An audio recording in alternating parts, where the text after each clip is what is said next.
Davamul hali minal muhal.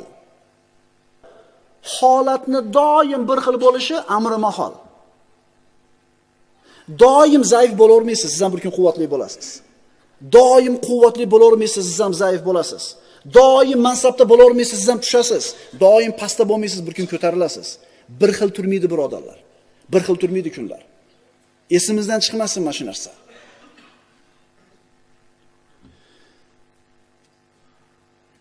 Darsimizning nihoyasi kunlar almashib turadi. Ota yana vafot etdi. Meros bo'linishi kerak bo'ldi. Katta farzand o'zini ukasiga zulm qilib, ko'proq qismini tortib oldi.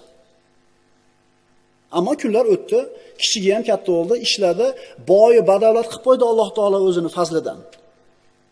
Endi kattasini Alloh taolo faqir qilishida xohladi. Borib burdini sotdi ukasiga. Hech narsasi qolmadi.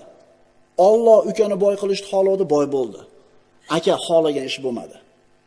Borib burdini sotdi, ukasining qo'lida xizmatkor bo'lib ishladi. Bir ayol aytayapti, qonimda bola bor, qo'limda bola bor, ona yurgan bola ham meniki deyapti, tug'magan dugonasiga. Uni g'azablantirishligi uchun, uni yerga urishligi uchun. Kunlar o'tdi, holat o'zgardi, 3 bolasi ham o'lib qoldi. Boyaga tug'mas ayol 20 yilliganda tug'di. Kunlarda birida bir ayol o'zini boy, badavlat bo'lgan eri bilan ovqatlanib o'tirar ekan, eshikda bir tilamchi taqillatib qoldi. Bordida o'zi va eri yeyotgan go'shtdan olib borib bermoqchi bo'lganida eri jerkib berdi. Haddidan oshdi. Oylar o'tdi, kunlar o'tdi, er xotin urushdi. Er xotinni talog'ini berdi. Ayol vaqt o'tdi, kun o'tdi, boshqa bir odamga turmushga chiqdi. Boy, badavlat odamga turmushga chiqdi. Yangi eri bilan yeb ichib o'tirar ekan, eshikda birov taqillatdi. Bordi ayol eshikni ochdi, esnasi qatib qaytib keldi. Ha nima bo'ldi senga? Tilamchi kelibdi. Ha nimaga esing qotdi? Birinchi erim ekan dedi.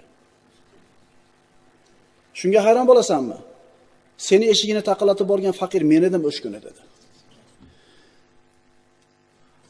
Birodarlar, bu kunlarda Alloh taolo almashtirib turadi. Kimdir aziz mukarram bo'lib 5 yil turar, 10 yil turar, lekin Alloh agar xor qilishni xolasa xor qilib qo'yadi. Allohdan o'tgan bo'lsa xor bo'ladi. Va xor bo'lib ezilayotgan qavm yoki bir shaxs, kishi Allohning itoatida doim bo'lar ekan, Alloh aziz qilib qo'yishga qodir. Davamul hali minal muhal. Holatni doim bir xil bo'lishligi amri mahol.